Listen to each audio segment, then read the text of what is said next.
वीर और एक sensitive issue पे हम यहाँ इकट्ठे हुए हैं और आप सबका मैं सबसे पहले तहे दिल से धन्यवाद करता हूँ कि आप हमारे शॉर्ट नोटिस पे यहाँ हमारे पास पहुँचे हमारी बात सुनने के लिए। हमें इतना अरसा हो गया काम करते हुए टूरिज़्म के अंदर, लेकिन हमने बड़े बड़े रोड शो भी किए, ट्रैवल मार्ट जितने भी हमारे लगते थे हमने उसमें टूरिज़्म को प्रमोट किया। लेकिन जब भी हमारे से ये सवाल पूछा जाता था कि क्या कश्मीर सेफ़ है, तो हम उनसे एक ही बात कहते थे कि भाई आज दिन तक टूरिस्ट पे कोई भी अटैक नहीं हुआ, इसलिए आप निश्चिंत होकर के बेखौफ होकर के यहाँ आएँ। आपकी सुरक्षा जितनी भी है उसकी जिम्मेदारी हम लेते हैं या हमारी यहाँ की जो एडमिनिस्ट्रेशन है वो ले रही थी। आपको भी पता होगा कि अमरनाथ यात्रा पीक मिलिटेंसी में भी हुई। छुटपुट घटनाओं को देख करके हम ये नहीं कह सकते कि सीधा सीधा टूरिस्ट पे कभी भी अटैक हुआ, लेकिन आज जो ये हुआ इसकी हम कड़े शब्दों में निंदा करते हैं। हालांकि हम स्पीचलेस हैं, इतना बर्बर हत्याकांड जो हुआ उसको लेकर के हम सबके दिलों में एक बहुत ही दर्द है और हमारी सारी संवेदनाएं उन निहत्थे मासूम बेकसूर लोगों की जो शहादत हुई है, हम उनके परिवारों के साथ खड़े हैं और भगवान से ये प्रार्थना करते हैं कि उनकी आत्मा को शांति मिले। अब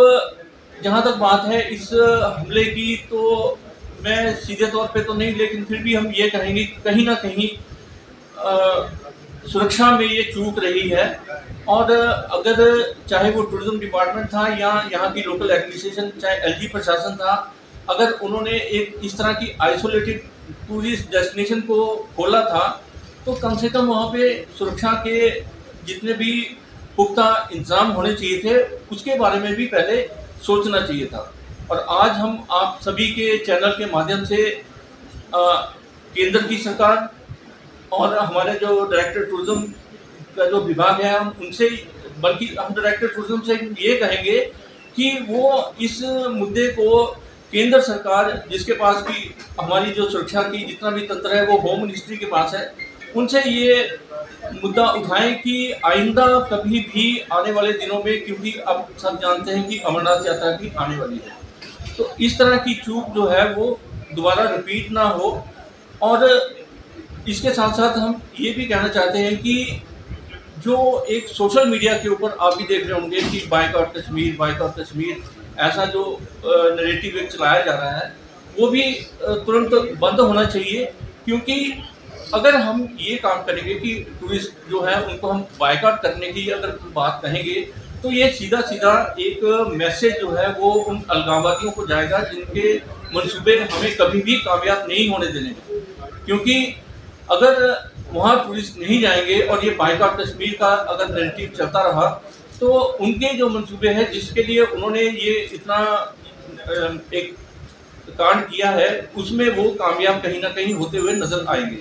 तो हमारा सबसे ये अनुरोध है कि कम से कम इस जो नेगेटिव नैरेटिव एक जो चलाया जा रहा है उसको तुरंत प्रभाव से रोकना चाहिए। और इसके साथ ही मैं अपनी ओर से, हमारे जितने भी ये मेंबर यहाँ बैठे हैं, बल्कि पूरी टूरिज्म इंडस्ट्री की तरफ से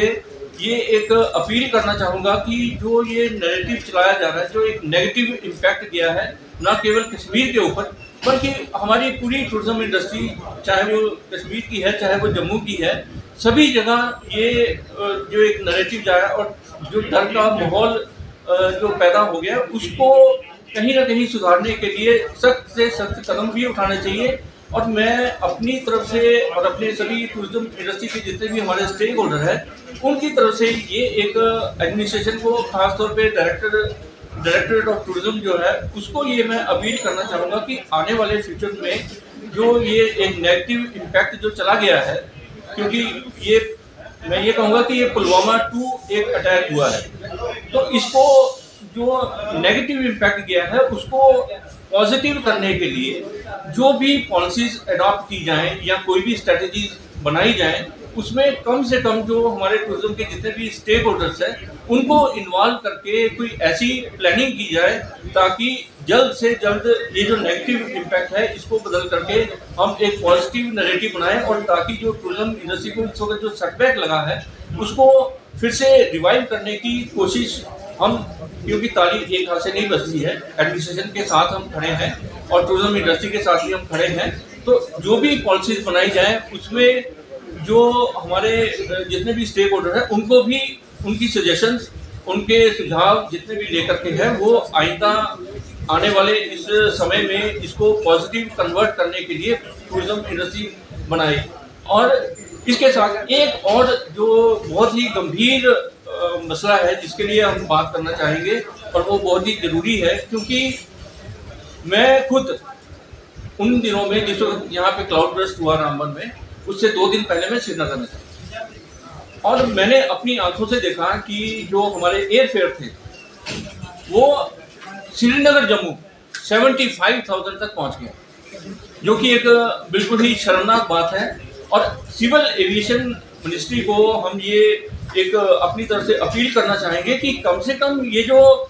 एयर टैरिफ है उनके ऊपर क्लोज मॉनिटरिंग हो। ये शेयर मार्केट की तरह, और ख़ास तौर पे एक ऐसे दुखद हादसे के समय में इस तरह से वो लूट खसूट की जो पॉलिसी जो अडॉप्ट करते हैं उन पर भी कहीं ना कहीं रोक लगनी चाहिए। इन्हीं शब्दों के साथ मैं